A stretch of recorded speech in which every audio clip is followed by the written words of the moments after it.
Everyone, and welcome to part 2 of our Tarot Throwdown series, where we are talking about intuition. So today, I want to talk to you in this first video about building your intuitive skills.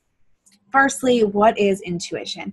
Intuition is this part of you that is all-knowing. It's where your rational self meets your subconscious, your higher self, and they come together to form your intuition. So some common misconceptions about intuition are that it's this like thing that you have or you don't have, or it is something that is completely like airy-fairy and not tangible. So those things are not true. Everybody can experience intuition. Men, women, people who identify as female, male energetically, or whatever, everybody experiences intuition. We tend to link it to a more feminine thing. And the reason for that is we as women, we have cycles, right? We run in cycles hormonally, our physical bodies experience cycles, and the world around us operates in cycles also. So we are uniquely positioned to work as more intuitive beings, intuitive creatures. But this idea that intuition is entirely some airy-fairy thing that is just kind of your higher self, your inner knowing, like receiving psychic messages or something, it actually does have a lot to do with the world around you. So we pull our intuitive insights from what we know to be true. So part of intuition, right, comes from like, we know it's dangerous to just run into the middle of a road without looking. And so knowing that that danger exists allows our intuition to come to meet with our higher self, this being, this part of us that maybe connects with source energy or spirit energy or ancestral energy or whatever that connection is for you, and comes together with our logical self. And that's how we get these intuitive insights. So maybe, as a child, right, a baby, a 1-year-old, a 2-year-old, a 3-year-old, their intuitive skills might not be that great. So you might see with children that they say really profound things. They say things that you're like, how could you possibly know that? How could you have experienced that? That can't be from this lifetime. But that logical self hasn't been built yet. So for a child, typically that's where we don't see that intuition kind of being intuitive, right? So the intuition piece isn't there. It's more of their higher self relaying information that we just can't understand how they could know these things or how they could be aware of this stuff. Where a child, a 2-year-old, a 3-year-old, a 4-year-old might not know, that it's not, they might not have that rational part where they're like, oh, it's not safe to run into the center of the road. And so they aren't getting that intuitive gut feeling to stop because there's a car ripping around the corner that they don't even see or hear yet. Whereas adults, we might have this inkling that's like, this isn't going to go well. There's something happening here. And we don't quite know what it is, but our rational self is red flagging us. And that's what's allowing us to receive this higher self and message, right? And come together for your intuition. So that's what intuition is. It's your logical self meeting your higher self. And that's where these gut feelings come from. And where we're able to access that. And when we read tarot, the intuition comes into play, because the cards have typical meanings. And so those typical meanings, that's that's the logical part of that equation, right? That's the outward facing part. We know that to be true. It's rational, it's logical. And anybody can read that way. Just like anybody can go through the world on their daily lives without accessing their intuition or their higher selves, and they can just move based on logic. And there's lots of people who do that. And reading tarot can be the same. You can read kind of based on that logic. This is what the cards mean, and this is what it means for you. But when we're able to access that intuition and our higher selves, that's when it takes on a whole new meaning, and we can actually open ourselves up to receiving messages beyond what we would just know ourselves. And so that's how we want to work on our intuition and with reading tarot. So there's so much more than just learning those meanings, which is what we're doing over these 7 days here in Tarot Throwdown. So some ways to practice and strengthen your intuition.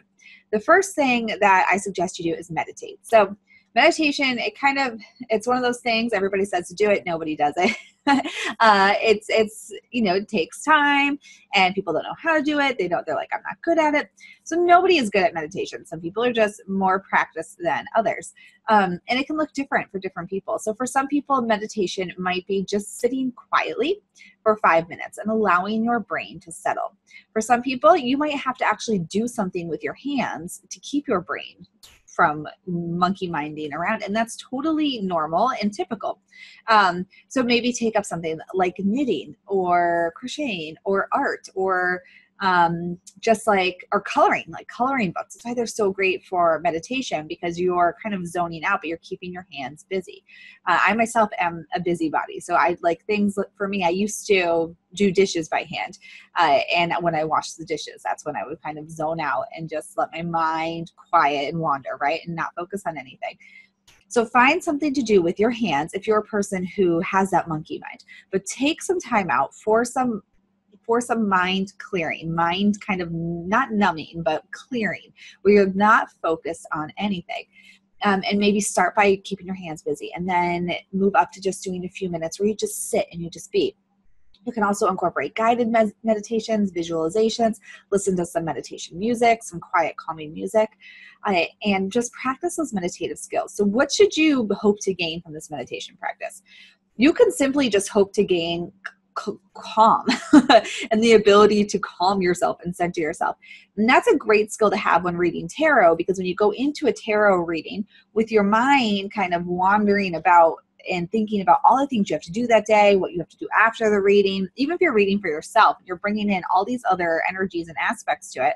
That's not super helpful. So just that act of practicing being still and clearing your mind is going to be really great for your tarot reading practice overall. So you can simply hope to gain the skill of clearing your mind and being still. That's one way to do it. You can hope to, through meditation, get to know your cards better. Maybe you want to study the cards.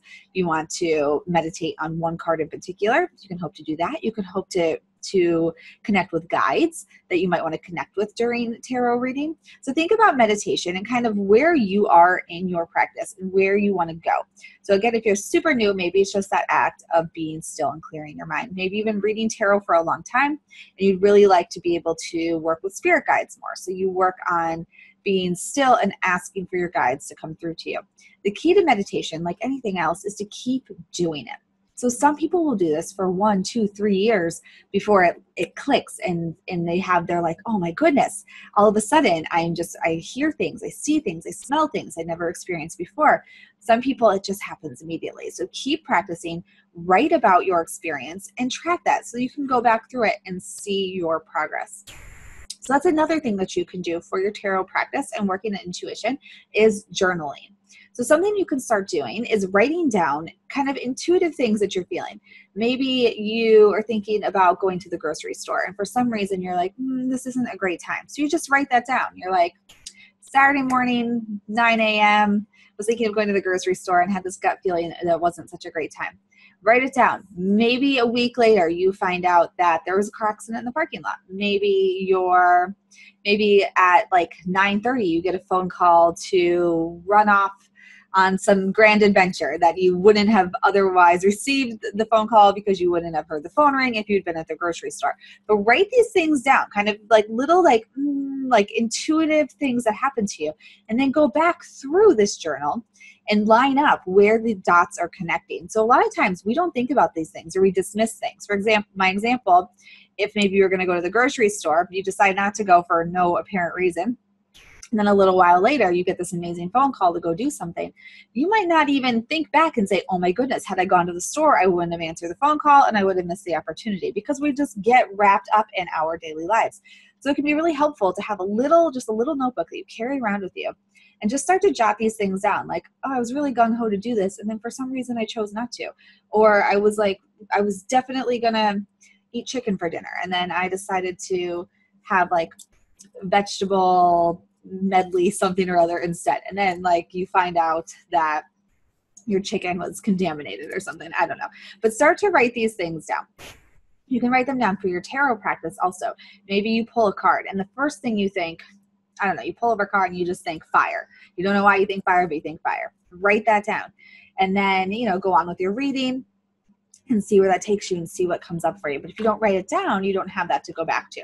So work on meditation for intuition and work on developing a journaling practice. So you can go back through and see like where your intuition is shining. And you can also start to track things like what were you doing in those moments before that intuitive insight? What opened you up to receiving that? You know, were you in the shower? Were you going for a walk? Were you doing something that was still like knitting or writing or creating? What were you doing? And you can maybe start to tap into those things and incorporate them into your life. The other thing you can do to start working on developing your intuition is work with a pendulum. So you can create your own pendulum. You can make one very easily, or you can purchase them. But start to use a pendulum to ask questions of your higher self, like yes or no sort of things. What's for my highest good right now? You can do this from everything. You can do this. I can't spit it out. In any way, simple things like, is this carrot what my body needs right now? Is the color black what my soul needs to wear today? Is this shirt going to make me feel like my best self throughout the day? So anything from food to what you choose to wear that day to the media you choose to consume. Start using your pendulum to make choices. If you don't know how to use a pendulum, the easiest way is you can, like I said, create one with any weighted object. You can even use a necklace as a pendant on it. Is to start just asking it, like, show me a yes, show me a no, and see which way it moves. When you use a pendulum, there you are kind of tapping into your subconscious self. The idea is that we experience a thought that we're not experiencing kind of in the forefront of our mind, and it's causing these little neurons to move the pendulum. That's the science behind it. And where these thoughts come from depends on your belief system. It could be from spirit or source or a spirit guide or just yourself and your higher self. But start to work with a pendulum and start to see like how thoughts make you feel and how that presents in the pendulum answer as well. And that might help you be able to better use yourself as a pendulum in the future and work with your intuition. So those are some things for you to try: meditation, journaling, and grab out that pendulum to work on those intuitive skills, which are going to help you be an amazing tarot card reader. Like I said, reading the keywords and the meanings, the text, the guidebook meanings, that's kind of the logical, rational self. And where the good, juicy stuff comes in is when you're able to let your higher self flow through and meet with that rational self and mix it up into a great ball of intuition and deliver a really super cool reading. So choose some ways to practice strengthening your intuition, and I'll see you in the next video.